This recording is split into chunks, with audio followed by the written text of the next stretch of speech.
welcome back to the Skift Daily Briefing. It's Thursday, April 23rd. I'm Sarah Dandishi, and today, White Lotus Season 4 has a home, and it's not four seasons. Extreme heat is officially changing how people travel, and New York City's Airbnb crackdown has a pretty big hole in it. Let's go ahead and dive in. First up, and this one is fun, White Lotus Season 4 is heading to the French Riviera, and hotel placements are officially confirmed. Hyatt's Hotel Martinez in Cannes and the RL Chateau de la Macédoire in Saint-Tropez will serve as the fictional White Lotus properties this season. Now, the plot follows guests during the Cannes Film Festival, so yes, it is going to be very glamorous, très chic, as they say. Now, notable here, Four Seasons is out. The brand starred in the first 3 seasons and reportedly saw major demand spikes at each property afterwards. Now, this time, Hyatt and the boutique French luxury brand RL are stepping into the spotlight.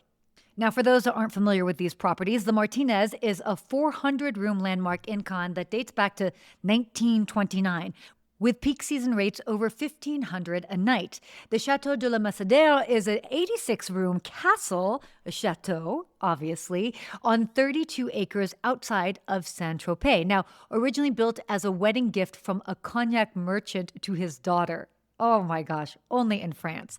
Now, the takeaway here, the White Lotus effect is real. Previous locations saw significant postseason booking surges, but both Saint-Tropez and Cannes are already ultra-premium, capacity-constrained destinations, so expect the impact to show up less in new visitors and more in room rates climbing even higher. Our second story, Booking Holdings just released new data that confirms something a lot of travelers are already feeling. Extreme heat is genuinely changing how and where people book trips. Now, in a survey of 32,500 travelers across 35 countries, nearly 3/4 said they now factor in extreme weather, especially heat, when deciding where and when to travel. 31% had already changed or canceled a trip in the past year because of it. And more than half said certain destinations are simply just too hot to visit at their preferred time of year. Now, the data backs that up. Searches for Norway jumped 33% year over year, Slovenia up 29%, Finland up 27%, and meanwhile, Southern Europe, historically the heart of summer tourism, is feeling the pressure. August occupancy in Europe fell 2% last year and sits 8% below 2019 levels.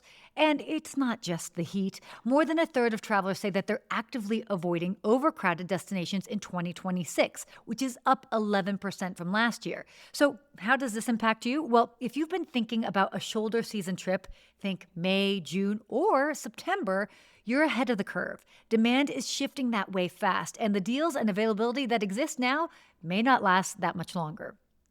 And finally, New York City's short-term rental crackdown has a problem.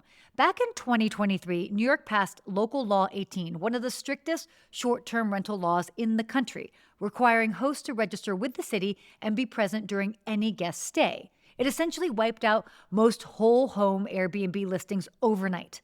But now the city's Office of Special Enforcement reviewed approved listings and found that 27% had quietly converted back into illegal stays. Entire homes, no host present, more than 2 guests. The city has sent around 600 warning notices to hosts.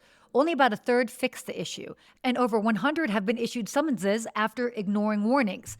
Now, Airbnb says it's complying with the law, and technically, nothing in the law requires them to actively police what hosts do after getting approved. So in a nutshell, if you're visiting New York and searching for a whole home Airbnb, some of those listings exist, they're just illegal. And enforcement is proving very difficult. One industry expert put it bluntly, relying on platforms to enforce local laws is never, ever going to work. And we agree. Well, that's it for your Skift Daily Briefing. For more industry news, head to skift.com. And as always, subscribe at skift.com/daily. Thanks so much for listening.